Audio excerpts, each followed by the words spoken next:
मेरा नाम रीनू है। उम्र 20 साल इंस्पेक्टर साहब। अभी 1.5 साल पहले ही मैंने नया काम पकड़ा था। मेरी माँ भी लोगों के घर झाड़ू पोछा और बर्तन का काम करती थी। शर्मा मेम साहब जिनके यहाँ माँ काम करती थी, उन्होंने ही मुझे मालिनी और जतिन साहब के घर पर लगवाया था। शर्मा मेम साहब ने बताया था कि 10,000 रुपये महीना पगार मिलेगी। बस उनकी 2 शर्तें थीं। पहली, उनको फुल टाइम बाई चाहिए थी, और दूसरी, जिसकी शादी ना हुई हो। कपड़ा लत्ता, खाना, रहना सब कुछ फ्री था।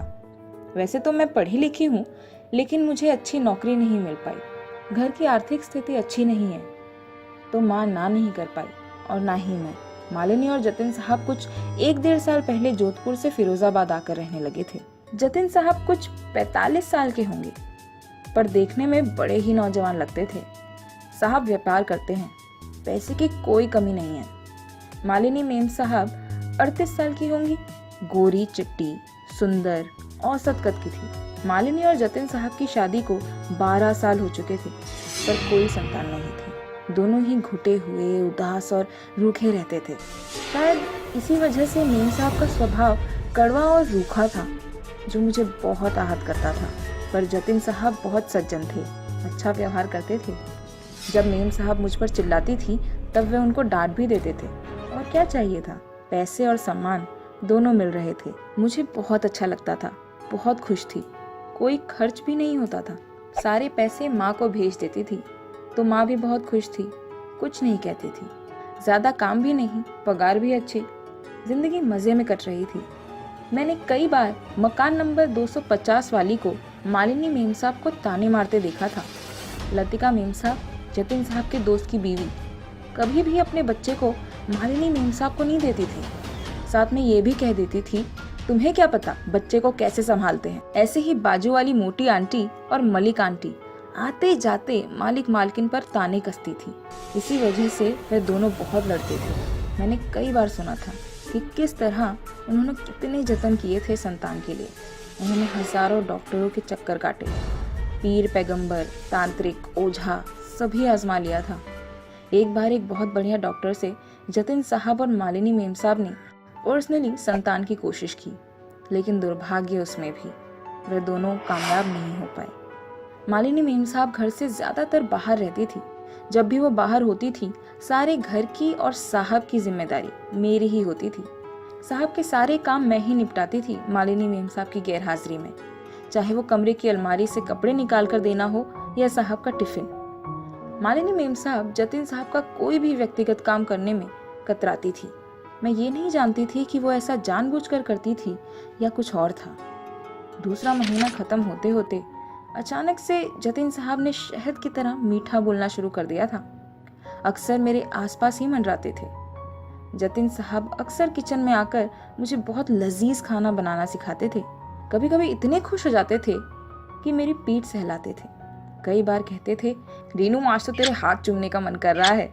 एक दिन मौका पाकर जतिन साहब ने मुझे बताया कि संतान न होने के कारण वो कितने दुखी रहते हैं, और मालिनी मेम साहब किस तरह उल्हाने सहती हैं। मेरे मन में सहानुभूति जाग गई, और उन्होंने भी अपने मन की बात बताई कि वो मुझसे प्रेम करने लगी हैं, और अगर मैं उनको संतान देने के लिए राजी हूँ तो वो मुझसे विवाह कर लेंगे। इतना कहकर उन्होंने मुझे जोर से गले लगा लिया था। जब मैंने सकुचाकर बोला कि वह पहले से ही शादीशुदा हैं और मैं ऐसा नहीं कर सकती, तो उन्होंने मुझे वचन दिया था कि वो मालिनी मेम साहब को तलाक देकर मुझसे शादी कर लेंगे। उनका स्वभाव मुझे पहले से ही बहुत भाता था। मुझे लगा मेरा वक्त बदलने वाला है, और मैंने उनका यह प्रस्ताव मान लिया। मेम साहब पहले ही घर पर कम रुकती थी, तो मुझे और साहब को एक साथ रहने का बहुत समय मिलता था, जिसके चलते 1 महीने के अंदर ही मैं गर्भवती हो गई। जब मालिनी मेम साहब को पता चला, तब शुरुआत में बहुत गुस्सा हुई थी। साहब से बहुत लड़ी और मुझे निकालना चाहती थी। जब जतिन साहब मेरे साथ हर हाल में रहने की बात करते रहे, तब मेम साहब चुप हो गई, कुछ नहीं बोली। कुछ दिन बाद वो भी मुझसे बहुत प्यार से बोलने लगी, ध्यान रखने लगी। मुझे लगा जतिन साहब के बच्चे के कारण उनके मन में ममता जाग गई है। 9 महीने तक उन्होंने मेरा बहुत ध्यान रखा। मेरी आह तक उन्हें बेचैन कर जाती थी। वो दोनों और मैं अक्सर मिलकर बच्चे को कैसे पालेंगे, क्या नाम रखेंगे, वगैरह वगैरह प्लान करते थे। 2 दिन पहले जब मैंने बेटे को जन्म दिया, तब वे बहुत खुश थे। कल सुबह नर्स आई थी मेरे पास मेरे बेटे को लेकर और बोली कि मैं घर जा सकती हूँ। जतिन साहब ने नर्स से बच्चे को ले लिया और मुझसे बोले कि वो बिल भरकर अभी आते हैं। मुझे लगा साहब अस्पताल से डिस्चार्ज करवा कर घर ले जाएंगे, लेकिन पूरा दिन निकल गया। ना ही साहब आए ना ही नीम साहब। जब नर्स ने मुझे फिर से डिस्चार्ज के लिए पूछा तो मुझे कुछ समझ नहीं आया। जैसे तैसे मैं घर पहुंची तो वहाँ कोई नहीं था, ताला लगा था। मुझे तो यकीन ही नहीं हुआ कि वो मेरा बच्चा लेकर भाग गए। यह सब उस जतिन की साजिश थी, उन दोनों की मिली भगत थी। मुझे बहला फुसला कर बच्चा पैदा करवाया और फिर चोरी करके भाग गए।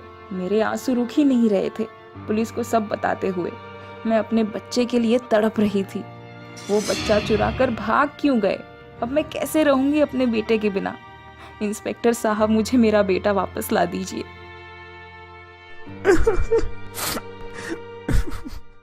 Hello friends, I am Naman from Shukratal. मेरा जन्म एक बेटे की चाह में हुआ था। बहुत मन्नतों के बाद मेरा जन्म हुआ था। घर में सब खुश थे, खुशियां मनाई जा रही थी। यूं तो मेरा एक और बड़ा भाई था, लेकिन मैं फिर भी सबका चाहता था। जब मैं 9 महीने का हुआ तो घर वाले चिंतित हो गए कि मैं अभी तक बैठ नहीं सकता था।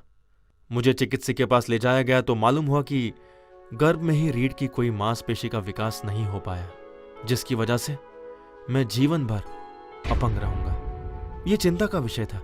एक से बढ़कर एक चिकित्सक से सलाह ली, लेकिन हर जगह से बस यही जवाब आया कि मेरा सामान्य होना नामुमकिन है। अब मैं धीरे धीरे बड़ा होने लगा था, लेकिन पूरी तरह से दूसरों पर निर्भर था।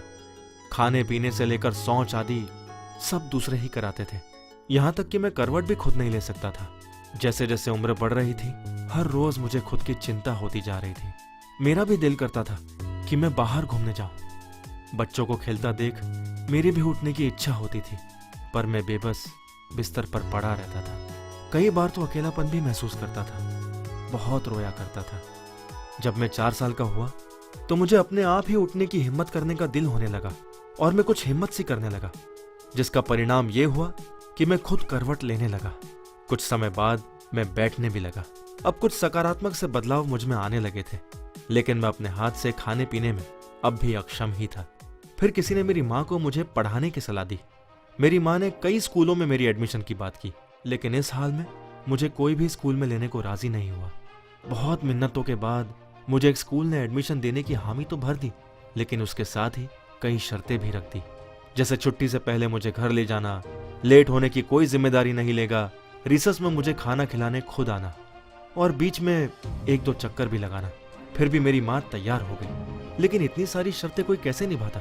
मुश्किल से 1 महीने ही मैं स्कूल का मुंह देख पाया और फिर 1 महीने में मेरी माँ हार गई और मेरी पढ़ाई छूट गई। फिर मेरे लिए एक होम ट्यूटर की व्यवस्था की गई, लेकिन मुझे पढ़ाया हुआ बहुत कम समझ में आता था, जिस वजह से वो ट्यूटर भी ज्यादा समय तक नहीं रुक पाया। मैं पूरी तरह से दूसरों पर निर्भर था, इसलिए ज्यादा कुछ बोल भी नहीं सकता था। मैं बड़ा होता जा रहा था और जिंदगी के असली रंग देखता जा रहा था। अब तो मुझे अपनी जिंदगी से भी नफरत सी होने लगी थी। अब मैं बड़ा हो गया था और मैंने घर में अपने प्रति होने वाले अलग से व्यवहार को परखना सीख लिया था। बड़ा भाई भी मुझे लथाड़ देता था। बहुत दुख होता था, पर मैं कुछ बोल नहीं सकता था। घर में एक मेरी माँ और बूढ़ी दादी थी जो मुझसे अथाह प्रेम करती थी और मैं भी उनसे बहुत प्रेम करता था। मेरी बूढ़ी दादी अम्मा को बिल्कुल भी दिखाई नहीं देता था। वो मेरे सर पर हाथ फेरकर जो स्पर्श महसूस करती थी, उससे मुझे अनुराग की अनुभूति होती थी। मेरा वजन भी बढ़ता जा रहा था। अब मैं पहले से कम एक्टिव होने लगा था। कुछ बाहर के लोग भी मुझे देखकर ऐसा बोलते थे कि इससे अच्छा तो मैं पैदा होते ही मर जाता। अब भी मर जाए तो भी अच्छा ही है, लेकिन कोई मेरे दिल के अंदर के दर्द को नहीं समझता था। मुझे अपने आप से नफरत सी होने लगी थी। मेरी माँ बड़े भाई को अच्छे कपड़े इसलिए दिलाती थी कि वो घर से बाहर जाता है, दोस्तों में और रिश्तेदारों में अच्छे से रहना होता था, और मुझे इसलिए ज्यादा अच्छे कपड़े नहीं दिलाती थी क्योंकि मैं तो घर पर ही रहता था। मुझे खाने के लिए भी परहेज वाले भोज्य पदार्थ दिए जाते थे, जिससे कि मेरा वजन कंट्रोल में रहे। भाई को सब कुछ दिया जाता था क्योंकि वो घर के सारे काम करता था। मेरा घर वालों से इस बात पर बहुत झगड़ा होता था। झगड़ने वाली आदत से मुझे सुनने को मिलता था कि मैं बहुत जिद्दी हूं और मेरी तरह के लोग जिद्दी ही होते हैं। ये बात सुनकर मुझे बहुत दुख होता था, पर मैं कर भी क्या सकता था। मेरे तो दोस्त भी नहीं बनते थे। जब मैं 19 साल का हुआ तो मुझे एक लड़की से प्यार हो गया। वो लड़की हमेशा मेरी बहन के पास आती थी, पर वो जब भी आती थी तो मुझसे मिले बिना नहीं जाती थी। वो मुझसे मिलने मेरे कमरे में ही आती थी, मेरा हाल चाल जानती थी और मुझे अपने हाथों से कुछ ना कुछ खिला के जाती थी। मुझे अब उसके आने का इंतजार रहने लगा था और वो हर रोज जरूर आती थी। उसकी कोयल जैसी मीठी बोली और मोरनी जैसी चाल का मैं कायल हो गया था। जब वो कमरे में आती तो लगता कि कायनात भर की खुशियां आ गई है। जब वो मुझे अपने हाथों से खिलाती तो दिल करता कि आलिंगन से भर लूं। मेरे बेजान से हाथों में भी जान सी आ जाया करती थी, पर मन ही मन मुझे डर भी लगता था कि कहीं ये आना ना छोड़ दे। एक दिन वो शाम तक भी नहीं आई तो मेरी बहन से पता करने पर मालूम हुआ कि उन दोनों का झगड़ा हुआ था। मैं अपनी बहन को बहुत डांटा और उसको फोन किया। उसके सामने अपनी बहन को डांटकर माफी मंगवाई। वो फिर से आने लगी। मुझे उसकी आदत सी होने लगी थी। एक दिन मैंने सोचा कि मैं उससे आज अपने प्यार का इजहार कर देता हूँ, लेकिन मैं डर गया कि कहीं ये बात वो मेरी बहन को ना बता दे। और फिर मैंने कभी भी इस बारे में नहीं सोचा। उसका आना जाना लगातार चलता रहता था और बस अंदर ही अंदर मैं खुश होता रहता था। जब भी कभी उसको पाने के बारे में सोचता तो मन में यही ख्याल आता कि वो भला मुझ जैसे लड़के से क्यों प्यार करेगी। फिर कुछ दिनों बाद वो अपनी शादी का कार्ड लेकर आई। कार्ड को देखकर मुझे बहुत गहरा धक्का लगा। उस रात में बहुत रोया और उससे भी ज्यादा उसकी शादी वाली रात को रोया। लेकिन मैं कर भी क्या सकता था। उसकी शादी वाले दिन उसने किसी के हाथों मेरे लिए खाना भिजवाया और मैंने भी उसके लिए एक प्यारा सा तोहफा भिजवाया अपनी बहन के हाथों। वो आज भी जब अपने घर आती है तो मुझसे मिलने जरूर आती है। एक बार तो उसने अपने पति से भी मुझे अपना अच्छा दोस्त कहकर मिलवाया था। आज भी मुझे उसका इंतजार रहता है।